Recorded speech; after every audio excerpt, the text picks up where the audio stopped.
여러분 한 주간 동안 평안하셨지요? 우리 옆에 분랑 인사하겠습니다. 보고 싶었습니다. 인사만 하겠습니다. 여러분 설 명절 기분 나십니까? 설 연휴 동안 여러분 행복하게 기쁘게 잘 보내시기를 바랍니다. 그리고 건강하게 잘 보내시기를 바랍니다.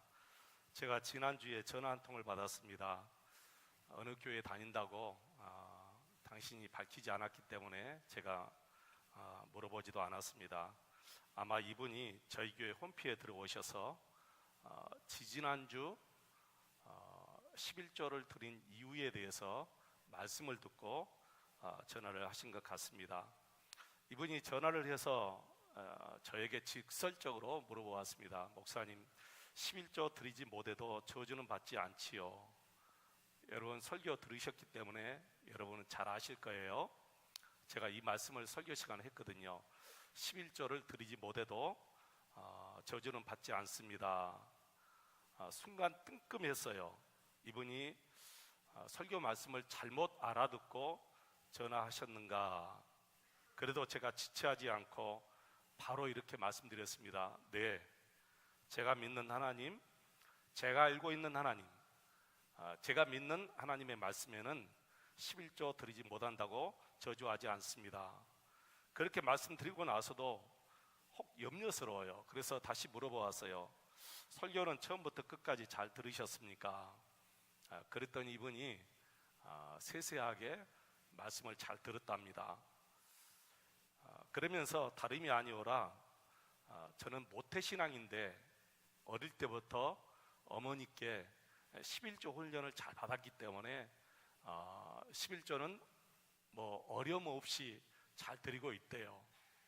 그런데 지금까지는 제가 의무적으로 드렸는데 말씀을 듣고 나서 정말 기쁨으로 이제 감사함으로 11조를 드리게 되었습니다. 그러면서 하시는 말씀이, 제가 구역장인데요, 저희 구역 식구 중에 믿음이 여린 성도가 있습니다. 이분이 목사님의 11조 말씀을 듣고, 그러니까 아마 당신네 교회 목사님이 이렇게 설교하셨답니다.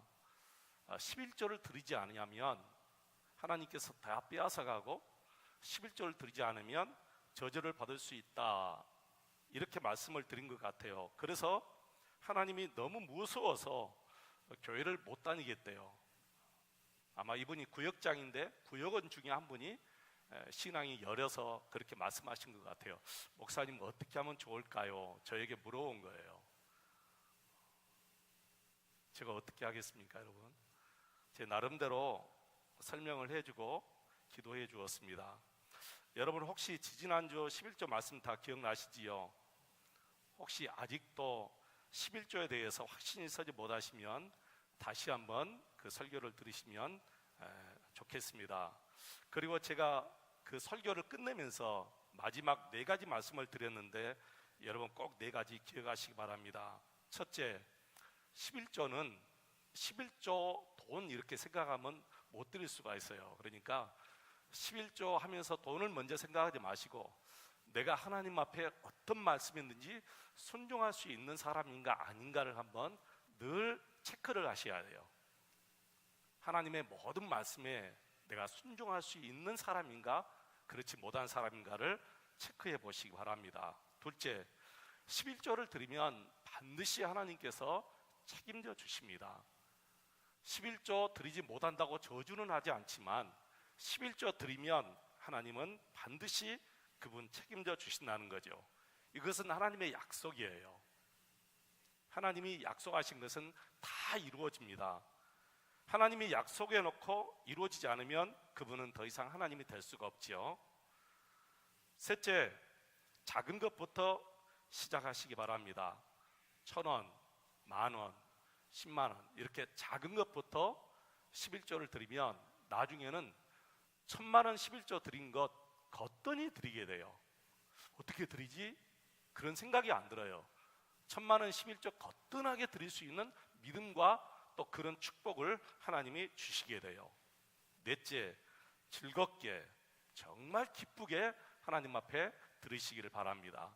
11조뿐만 아니죠. 모든 헌금은 우리 하나님께서는 인격적인 분이시기 때문에 즐겨 내는 자, 기쁘게 내는 자를 하나님이 사랑하신다, 그렇게 말씀하셨습니다. 여러분, 하나님이 사랑하시면 그분이 어떤 축복을 받겠습니까?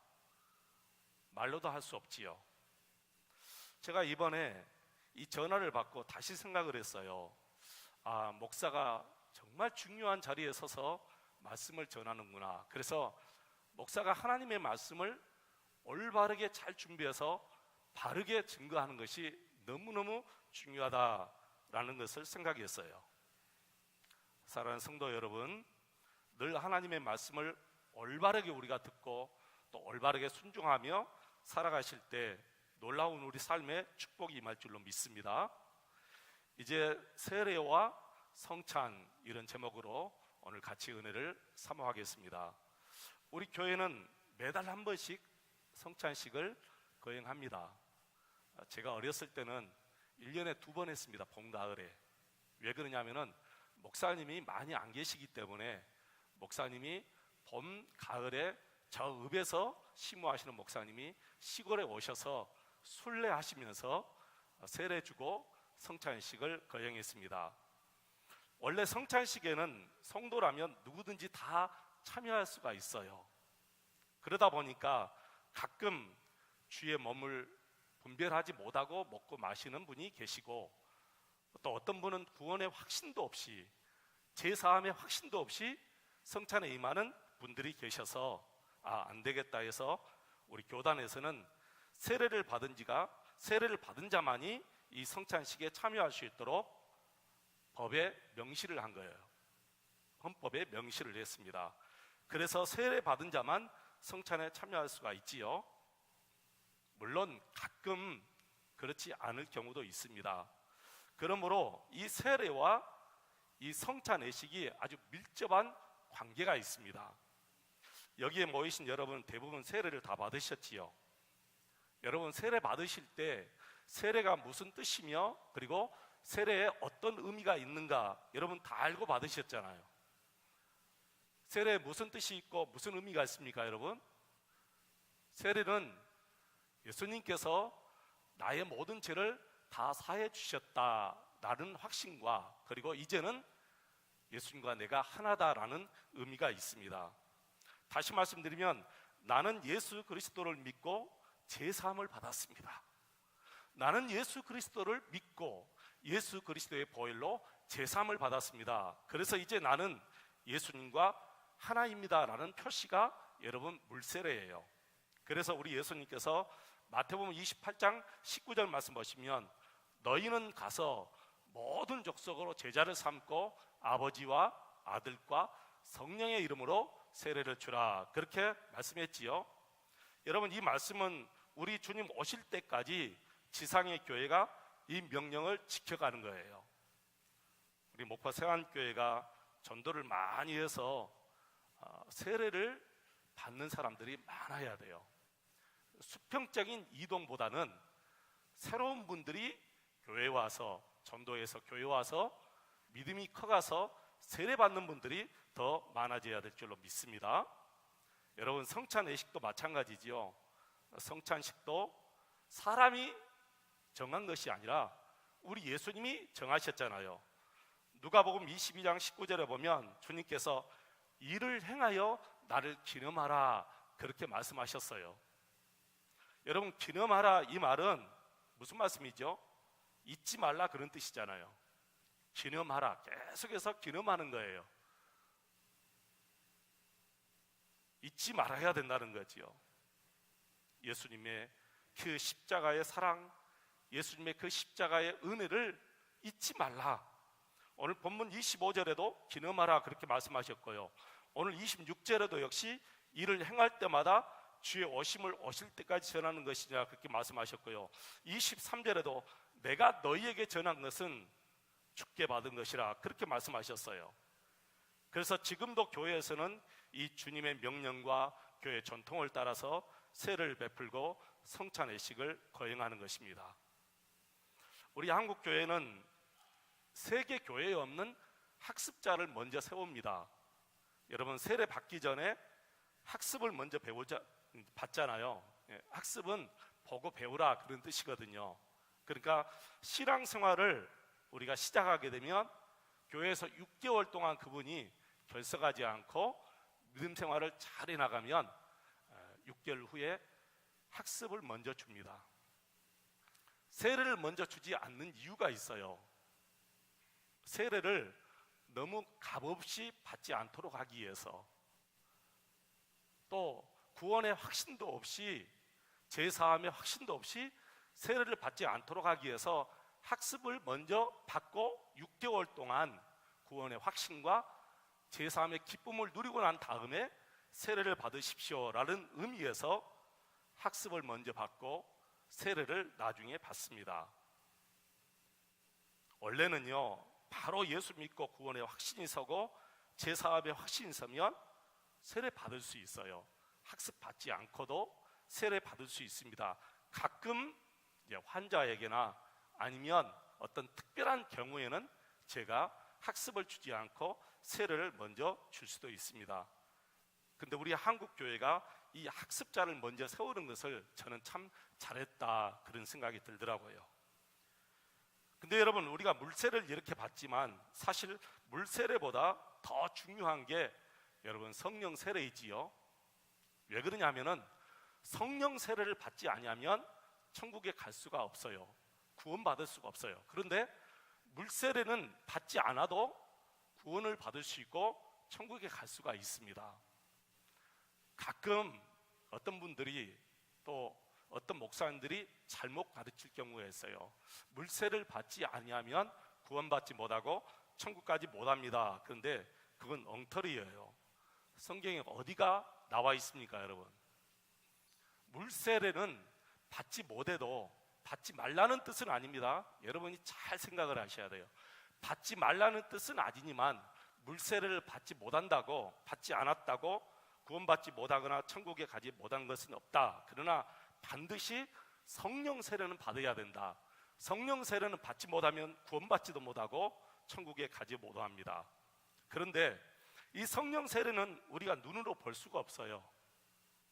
성령 세례는 하나님께서 우리 마음에 성령님을 보내주시기 때문에 이걸 성령 세례라 그럽니다.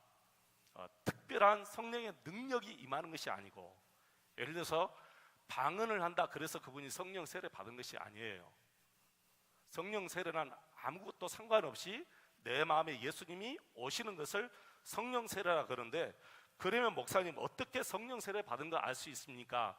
딱 이거예요. 구원의 확신이 서면 성령 세례 받은 거예요. 제사함의 확신이 서면 성령 세례를 받은 것입니다.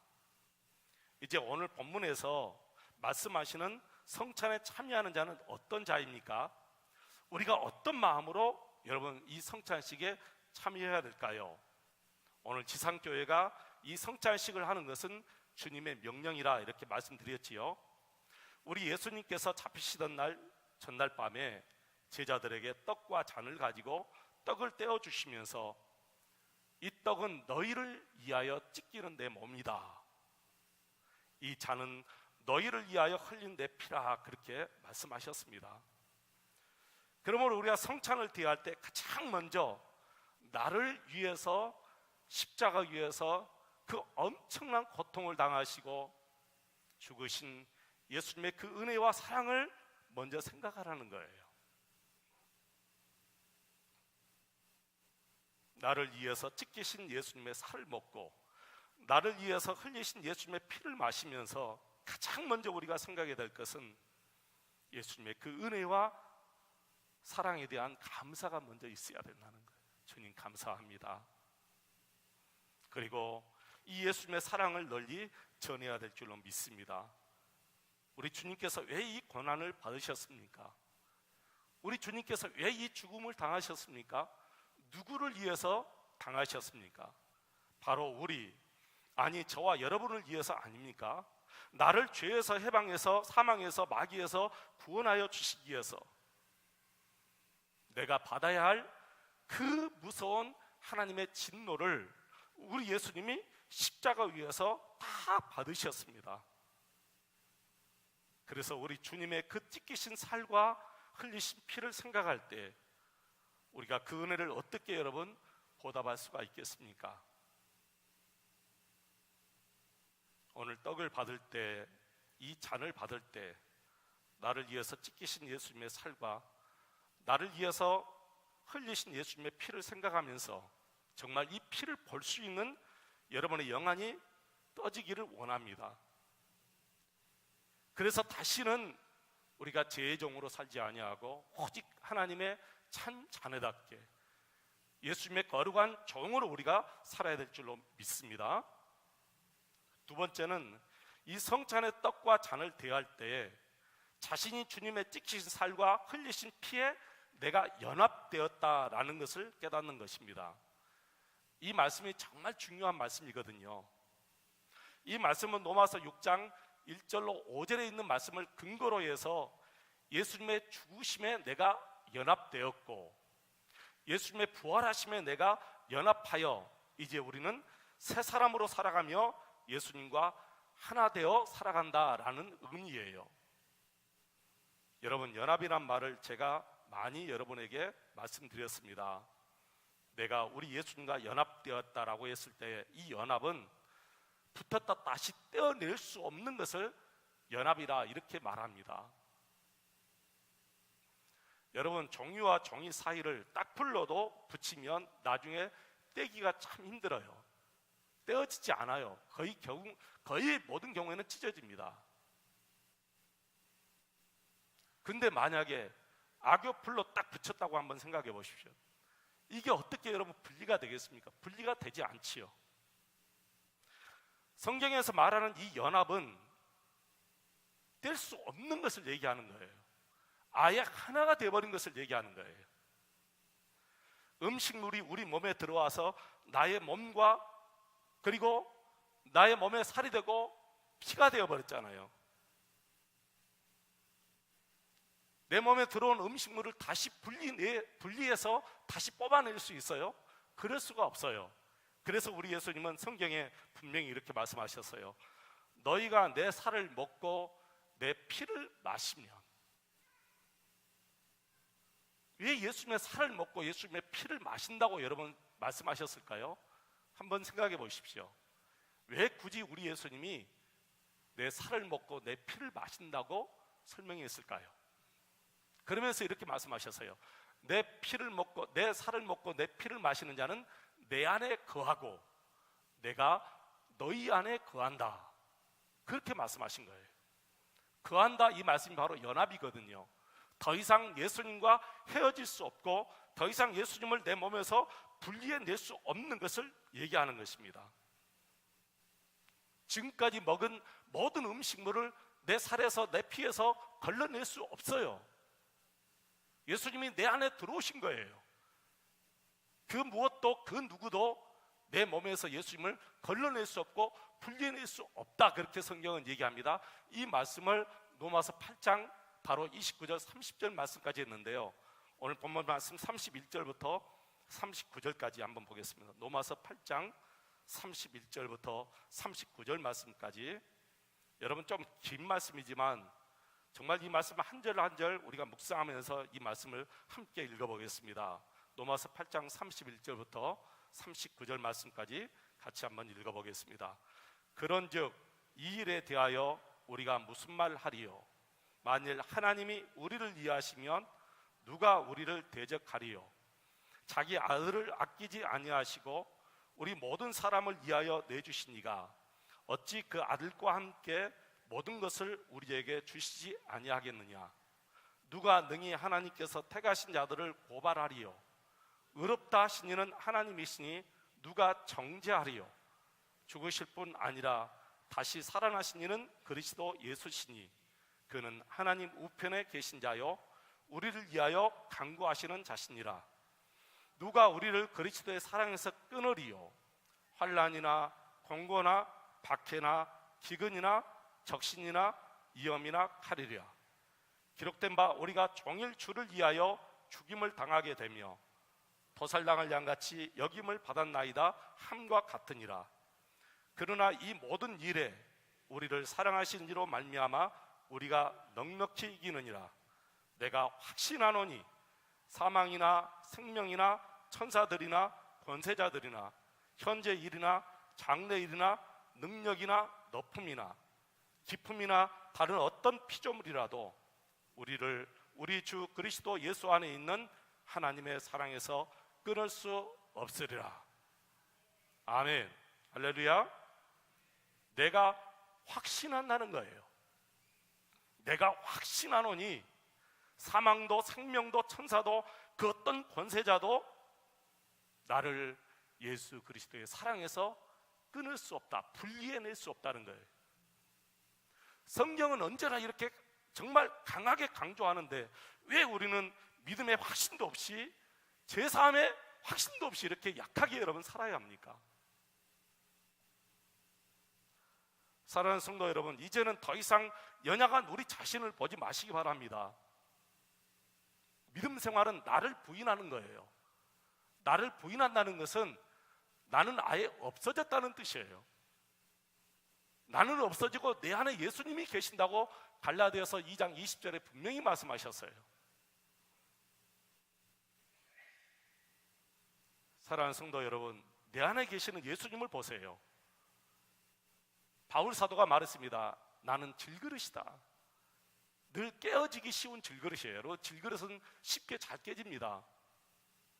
설거지 하다가도 제가 몇 번 접시를 깨뜨렸어요.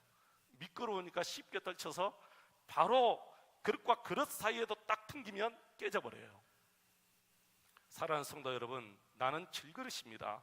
잘 깨어지고 잘 넘어지고 죄도 잘 짓고 너무 연약해서 형제들에게 상처도 많이 주고, 그런 내가 어떻게 하나님 바라보고 마지막까지 믿음을 지키며 살 수가 있겠습니까? 어떻게 여러분 똑바로 앞만 보고 살 수가 있겠습니까? 그런 질그릇 안에 누가 가신다고 했습니까? 보배로우신 예수님이 내 안에 계시고 라고 말씀하셨어요. 보배로우신 우리 예수님이 내 안에 계신 것. 그래서 믿음 생활은 나를 보지 않고 내 생각을 믿지 않고 나의 감정도 다 버리고 오직 우리 예수님만 바라보고 예수님만 의지하고 예수님만 사랑하며 사는 것이 여러분 신앙생활이에요. 더 이상 여러분 바라보지 마시기 바랍니다. 못난 나를 바라보지 마시기 바랍니다. 내 안에 계시는 예수님을 바라보시기를 축원합니다. 그러면 더 이상 염려가 안 되고 걱정도 안 되고 정말 담대하게 주님 앞에 나가게 될 줄로 믿습니다. 우리 예수님이 당신과 하나 된 저와 여러분을 책임져 주십니다. 예수님과 내가 하나예요. 나 혼자 사는 것이 아니에요. 근데 내가 예수님을 책임지려고 얼마나 여러분 노력하고 그럽니까? 아니에요. 예수님이 저와 여러분을 책임져 주시고 반드시 선하게 인도하여 주실 줄로 믿습니다. 오늘 세례를 받지 못한 분이라도, 그래서 오늘 성찬에 참여하지 못한 분이라도 이 영적인 의미를 바로 깨달으면 하나님께서 큰 은혜를 주실 줄로 믿습니다. 말씀을 다시 정리하겠습니다. 세례는 예수님의 십자가의 보혈로 나의 모든 죄를 깨끗이 용서함 받은 것입니다. 그래서 성령님께서 내 마음에 오시면 바로 구원의 확신과 제사함의 확신이 이루어지는 것이지요. 이제는 믿기 전에 옛사람으로 살아서는 아니 되지요. 예수 안에서 언제나 거룩하게 새 사람으로 살아야 될 줄로 믿습니다. 여러분, 죽은 사람은 아무런 움직임이 없습니다. 죽은 사람은 힘을 쓰지 못해요. 여러분, 손가락 하나 움직이지 못합니다. 우리 옛사람이 그리스도 안에서 이렇게 죽었다는 거예요. 이 말씀은 죄에 대해서 완전히 죽었다는 거예요. 죄에 대해서 죽은 자가 어찌 우리가 죄와 벌하고 살아갈 수 있고 죄의 종으로 또 살아갈 수가 있겠습니까? 세례받고 성찬에 참여하는 우리 모든 성도는 더 이상 예전에 세상의 모든 죄와 상관 있게 사는 모든 것 다 버리고 거룩한 삶을 살아야 될 줄로 믿습니다. 여러분, 갈라디아서 2장 20절에 뭐라 했어요? 내가 그리스도와 함께 십자가에 못 박혔나니 그런즉 이제는 내가 사는 것이 아니요 그랬어요. 그러면 내가 살지 않으면 누가 살지요? 예수님이 내 안에서 사는 거예요. 문제는 내가 이 육신을 가지고 사는 것, 바로 그 다음에 나오죠. 내가 육체 가운데 사는 것은 이 육신을 가지고 살 동안, 그 말이에요. 내가 육체 가운데 사는 것은, 내 육신을 가지고 살 동안은 나를 사랑하사 나를 위하여 자기 자신을 버리신 하나님의 아들을 믿는 믿음 안에서 사는 것이라. 나를 믿는 믿음 안에서 사는 것이 아니고 하나님의 아들을 믿는 그 믿음 안에서 우리가 산다, 그렇게 성경은 얘기합니다. 이제 내 안에서 사시는 분은 예수님이십니다. 문제는 육체 가운데 살 동안 언제나 예수님을 믿는 그 믿음 안에서 우리가 살아야 될 줄로 믿습니다. 그래서 예수님과 우리가 친밀히 동행하면서 살아야 돼요. 매 순간순간 정말 예수님 손잡고 예수님과 함께 사셔야 되는데, 혹시 여러분, 나는 왜 자꾸 예수님을 잊어버려요? 그런 분들을 위해서 방편이 하나 있는데, 조그만 나무 십자가를 하나 사시기를 바랍니다. 아주 손에 이렇게 꽉 쥐고 다닐 수 있는 나무 십자가를 하나 사서 한번 꼭 쥐고 살아가시면 예수님 의식이 많이 돼요. 나는 그렇게라도 하지 못하겠다 하면은 이 손바닥에 십자가를 문신을 새겨버리면 돼요. 그러면 뭐 세수할 때도 보게 되고, 밥 먹을 때도 보게 되고, 모든 거 할 때 다 보게 돼요. 어떤 분들은 목걸이 십자가를 이렇게 차고 다니는 목사님도 계시거든요. 왜 그렇게 차고 다닐까요? 예수님 내가 잊어버리지 않겠다는 뜻이에요. 내 생각 속에 정말 예수님 잊어버리지 않고 예수님과 함께 살겠다, 그런 마음에 굳은 결심이 있기 때문에 그러는 거예요, 여러분. 내 안에 계시는 예수님을 늘 바라보고 그 예수님만 의지하고 그 예수님만 사랑하시는 저와 여러분 되시기를 축원합니다.